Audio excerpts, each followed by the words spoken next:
if you didn't have the track record, if you didn't have the capital that you have, you were just at your stage of life, still passionate about entrepreneurship, like what would you do tomorrow? I'd find anyone to pay me for whatever I believed I was solving a problem for, right? Like, I don't even care what the problem is. Like, most likely I'm going to find the wrong problem to start out with. But very quickly in the path of finding people to pay me for that, not say I will pay you in the future, but like pay me today to solve that problem, I'll figure out if that's right or wrong. What I think people misunderstand about entrepreneurship is we aren't inherently risky or people that like to take risks. We like to take risks when we understand the reward, and the reward is larger than the risk. And that's something that you can't really teach. It's just inside of you or it's not. And people that don't understand that, maybe they can run a small business over time, right? But to be an entrepreneur and scale something up, I think that's the difference between just running a small company, which I think a lot of people can do, and being an entrepreneur and scaling a business. You have to love and live in that risk-reward scenario compared to what people think, which is all risk. And I think the most important thing is to figure out, how do I get my customers to refer other people?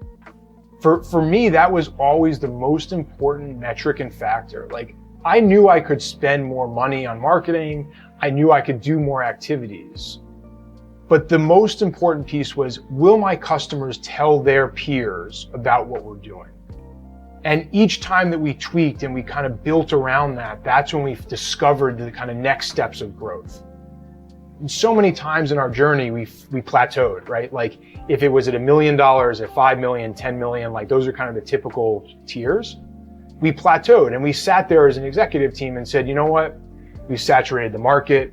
We can't grow anymore. And we told ourselves this story and this narrative to make it feel comfortable.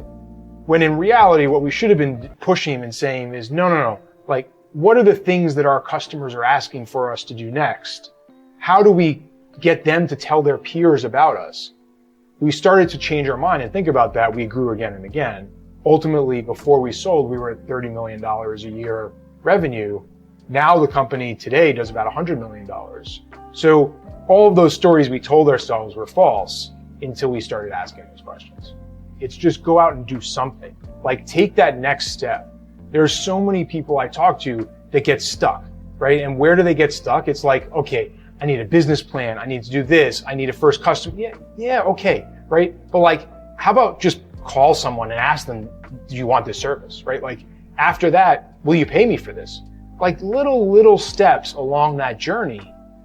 That's the advice that I think is most powerful compared to worrying about all the other stuff. It will all come in time. Just do any little step to move forward. Otherwise, a year from now, we're going to have the same conversation. I don't know what to do next. That was my sophomore year. Ultimately, I ran the company junior and senior year full time while also going to school. So consolidated my schedule to 2 to 3 days a week in school and the rest of the time in the office. And, really spent that time focused on building the company while studying too. We experienced success very quickly. We went from 0 to $1 million of revenue very, very fast, and had to start hiring and learning all sorts of things that we didn't know. But it was just because we were building something for a genuine need. Like, we built this for ourselves. We were entrepreneurs, me and my business partner, that wanted a phone system, press 1 for sales, 2 for support, all that stuff. Super easy, so we weren't on our cell phones, didn't exist, and we just built it. We went out to the market and said, pay us for this. The way we priced it was wrong, the software was terrible, everything about it was wrong. But we said, we're gonna solve this problem, are you willing to pay me? And people said yes. So over time, the software got better. We understood how to package it, how to market it, how to make it look nice, all of those pieces. But like, the first software, just for reference, we didn't even have a web interface. You could sign up online and then you had to set it up over the phone, right? Like, we started at the base level and said, like, how do we just deliver what we say we're going to solve for, which is a better phone experience for small businesses to make them look professional. That's what we did. And people paid us. We then said, hey, will you pay me $10 more a month so you can do this online? People said yes, and we built the online part. We always said, hey, we've saturated the market. And it's easy to tell ourselves that when it becomes hard, when it's hard to market, when it's hard to find the next customer. And that just means that we need to find new marketing methods, new channels, new ways, because there's no way that at our size we saturated anything, right? There are hundreds of thousands of new companies every month being formed. Like, we're talking to 1/100th of that, if that, right? So we told ourselves this narrative. I remember sitting in the room when we started the company. We had a very different name. It was terrible. It wasn't Grasshopper. And we said to ourselves, we can't change the name. We spent so much money on marketing. There's no way. Why would we change the name now? And when we reframed it and said, okay, how much are we going to spend on marketing in the next 10 years compared to the last 5 years? The number was astronomically larger. We're like, okay, well, now we understand that that number before was holding us back. It's not meaningful. What we're really going to spend is to the future.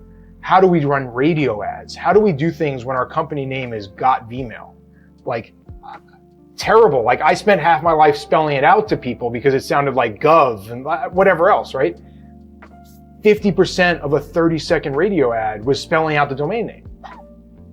So like, those were the things that were holding us back. But until we reframed it, we would have just sat there and said, no, we spent too much. We can't. There's no way you can change it. But we did change it. So when we started, we're just doing whatever, right?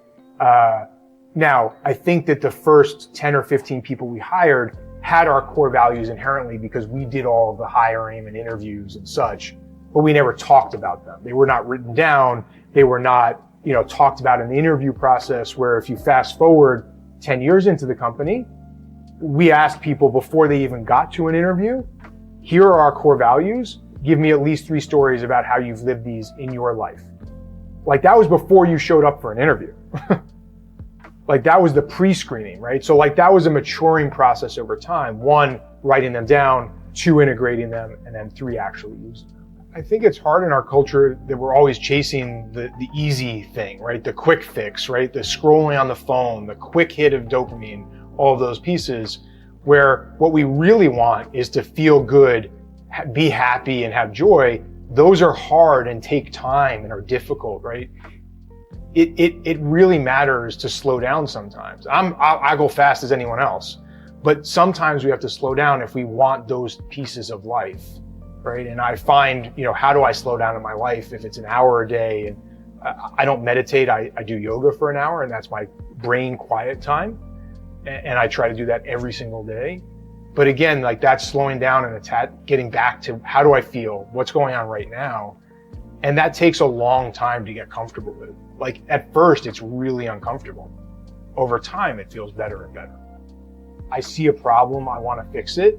And the first reaction after understanding, identifying the problem is, okay, what does it take to get there? What's the risk and how big is the reward? Like, that's the next step.